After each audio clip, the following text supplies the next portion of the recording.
This is the Villains Man. I'm JVD, bringing you another comic book review over the first wave of the DC Rebirth one-shots, featuring various characters and teams throughout the DC Universe.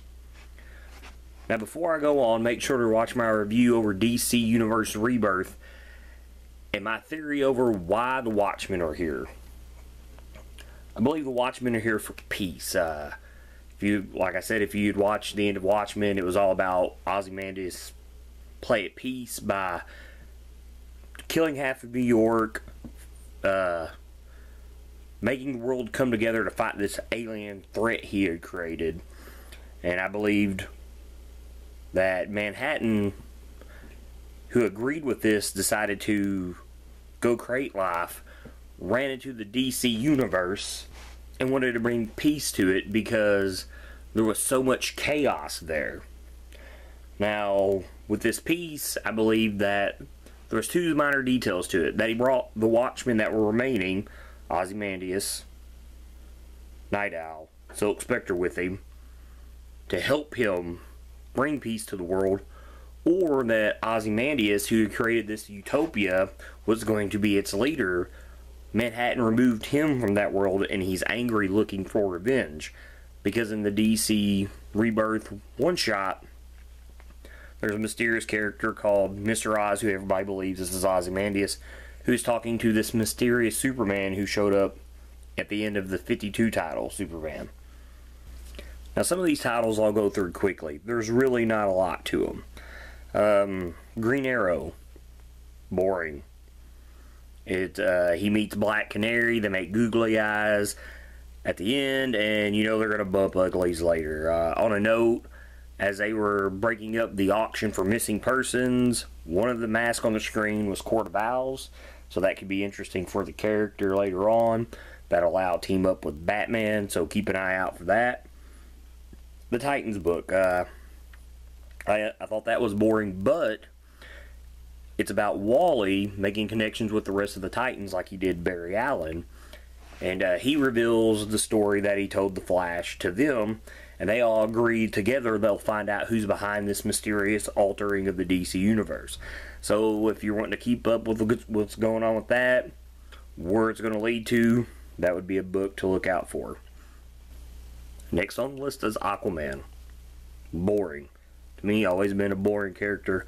Jeff Johns did make the book somewhat interesting in the beginning of the 52, but still never been really relevant, even though his fans are die-hard fans. Now, as we all know, in the DC Universe Rebirth one-shot, he proposed Mara, so we're all expecting them to get married. That's the theme in this one-shot. You have old Atlanteans stuck in their ways who hate him for being a half-breed. Humans still think he's a joke, and he's still trying to make peace between the land and the sea. You want to make him a really interesting character? On his wedding night, Black Manta murders Mara, sends him into a frenzy. He's chasing him down. The Justice League won't help him. They're wanting to stop him because they're afraid he's going to do something brash like murdering, which he should, which he does, which makes the Justice League turn their back on him. And in the end, he's like, you know what? Fuck you guys. I'm going to war. The sea is going to take over the earth. Spindrift Station gets destroyed, and then we get the Aquaman from Flashpoint. I think that would make the character really interesting. Now, bear with me. Those are the boring books. And we're going to start getting to some books I think might tie into this altering of the DC Universe here in a second. But next, we're up to Batman. Batman's book was really interesting. Batman, as we all know, there was Superman. He's DC's biggest character, so his book's going to be enough to draw you in. And it does. It has to do with Calendar Man, a very extremely boring Batman villain. But he's got these spores that are speeding up the seasons of the year, continuing with the life cycles, and his body, we find out, changes with these life cycles. So basically in winter he dies, spring he's reborn, so on and so forth. It's very Solomon Grundy like, and it's a very interesting twist to the character. You also find out that Duke Thomas, who showed up in the 52 around, I think that's year 0, I know he was on We Are Robin, is obviously going to be the new sidekick, but it doesn't look like he's calling him Robin, but they don't give a name for him. So Maybe he'll get beat to death by a gangbang of jokers with crowbars. One thing I thought about the book was really over the top was when Bruce was doing one-arm pull-ups from the top of Wayne Enterprises on his helicopter pad. I can't see Bruce Wayne doing that. It's a bit ridiculous. It's kind of out of character for him. You figured he wouldn't do something like that for fear that someone would see him and maybe start connecting him to Batman in some sense. Way out of character for him. Now we're going to get into some of the books that I think possibly could do with the Watchmen stuff. They're on my own theory, so just take them as they are. The Green Lantern's Rebirth book, not to be confused with Hal Jordan and the Green Lantern Corps, I believe. That'll be a separate title. But in the beginning, there's a ancient guardian who has a mysterious ring that just happens to shine all the colors of the emotional spectrum. He destroys a whole army of Dominators with it, which is a very, very impressive feat itself. During a training exercise, Hal decides he wants to take Simon Baz and Jessica Cruz's battery lantern, infuse them together to force them to work together because they're not very, very fond of each other. And then at the end, you get Atrocitus talking about the Red Dawn. Now, first off, the Red Dawn does not sound appealing to me. It sounds like it's very Blackest Night, Brightest Day, like a knockoff of that. And we've already had those. It seems like it might be overplayed. And since he would be the first to get one based on the color of his ring, should we expect like yellow, like yellowish sunshine, bluish skies? I mean, I'm afraid that's where this is leaning to. Like now, all these emotions are going to have their own type of event, and I think that kind of kills what Jeff Johns created during the whole Brightest Day, Blackest Night storylines.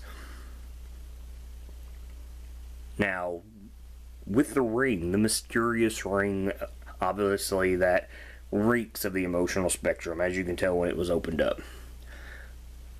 Now, this is crazy. It's a little bit out there. But maybe, what if that ring was forged with the emotions of John Osterman before he was turned into Dr. Manhattan? Now, in Watchmen, comedian even tells him that, you know, he's just he's void of all emotion, that he doesn't care for humans, and it's continuously played on throughout the book. So maybe when he was transformed and he rid himself of emotions, they had to go somewhere. Maybe this lantern found them and forged them into one ring, and maybe that's what started the whole emotional spectrum, because Wally West says that this mysterious being, which we all think is Dr. Manhattan, has been watching for a very, very long time. Now, how long that is anyone's guess. But who says in the beginning it's not been him that's created the DC Universe? Next up is Wonder Woman. I find Diana Prince, kind of like Steve Rogers, very interesting, cool character. Usually their titles are not that great. Every couple years you'll get a really good story, and that's about it. Now in this one shot, as you can see after the end of Darkseid War, there in the DC Universe Rebirth book, she's very torn over who she is and finding out who she is. She knows something's wrong, she's just not sure what it is. So she takes the lasso of truth, wraps it around her arm, asks herself the question, and she tells herself that she's been deceived. So first, I thought that was a very interesting, cool, unique idea to do, to use the lasso of truth on herself. Like I said, I don't really read the books, but I don't think she's ever done that, so I thought that was really cool. But her answering herself has to mean somewhere deep down inside that she actually knows that something is wrong. Like, what is her origins and all these changes in her life are a lie, and the lasso just brought it out. So maybe this is her breaking free of this mind-altering event that happened after the Flashpoint, and maybe she's the first of characters to do it, which gets me on to my next character, the Flash. Now in his book, he's at this murder scene, obviously Barry Allen, and he keeps having these visions of like other speedsters, one of them where he's attacking Zoom, and you can tell it really, really bothers him. And he tells his father, Henry, that he thinks the Speed Force is trying to warn him of something. So, the first thing I thought is, maybe the Speed Force is trying to break his mind free of the altering, just like the Lasso of Truth did to Wonder Woman. And, I mean, that's two very powerful, well, very powerful force and a very powerful weapon in the DC Universe, and they should be able, you know, to do such a thing, especially the Speed Force. And, you know, and then Henry even asked him if anybody's ever studied the Speed Force. And there's a treaty between Argus and the Justice League he mentions. And that's even going to be something even more cool to look into with this book. I'm a huge fan of The Flash, and I really look forward to that. Now, at the end of this book is where it really gets interesting, because he goes to Gotham to talk to Batman, who shows him the comedian's pen he found. Tells him the story, what happened. Barry tells him the story, what happened. They kind of make the connections with Wally. But they find that the pen gives off a strange radiation, and they decide to keep it a secret between themselves until they can figure out what it is. So they're not going to tell the Justice League. Well, it's a good thing these guys' mind has been wiped, because last time a secret was kept from members of the Justice League, Batman flipped his lid during Identity Crisis when he found out that members of the Justice League allowed Zatanna to mind wipe him. So, how do you think these other characters are going to find out that they're keeping secrets from them that could easily have affected their life in major ways? So it'll be interesting to see how that plays out. And the last of the books, Superman. Now, I'm not a fan of Superman. I hate Superman. I think he is by far the worst hero ever. No matter how impossible, how horrible the situation is, when it looks hopeless, he is the one guy that always pulls through. And it kills me, because he's DC's answer to everything. It does not matter how powerful someone is. Superman is always the answer to defeating them. Now, this is the mysterious Superman that showed up at the end of the Superman 52 title. This is the one from the DC Universe Rebirth that talked to the mysterious Mr. Oz. And that right there just sets things strange for this book. Now, to flip back there to that one shot, Mr. Oz tells him that neither him, this Clark Kent, his family, or the fallen Superman are not who they believe they are. Now, to go with that, in that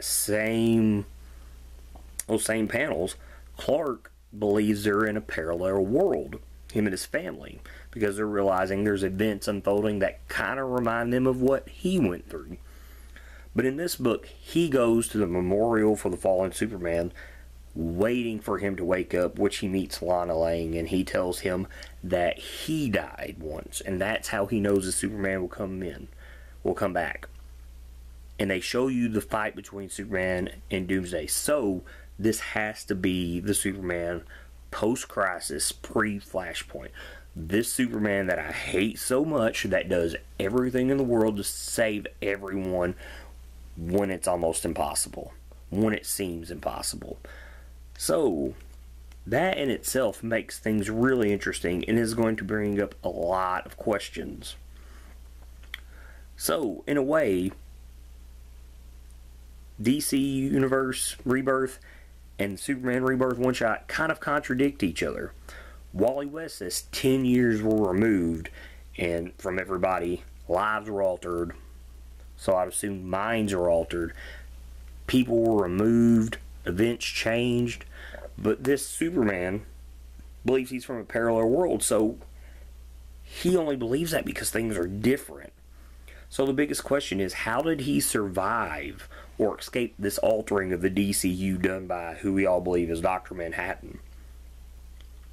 So, second, if this is him, would anybody remember him? Because Wally West, no one remembered him when he was trying to make contact with them. At the end of 52 Superman, no one knew who this mysterious Superman was. So, you would assume no one's going to know who this guy is who thinks he's on a parallel world. So third, if this is the original Superman, who was the Superman during all the 52 books? So, like I said, this Mr. Oz said that they are not who they believe they are.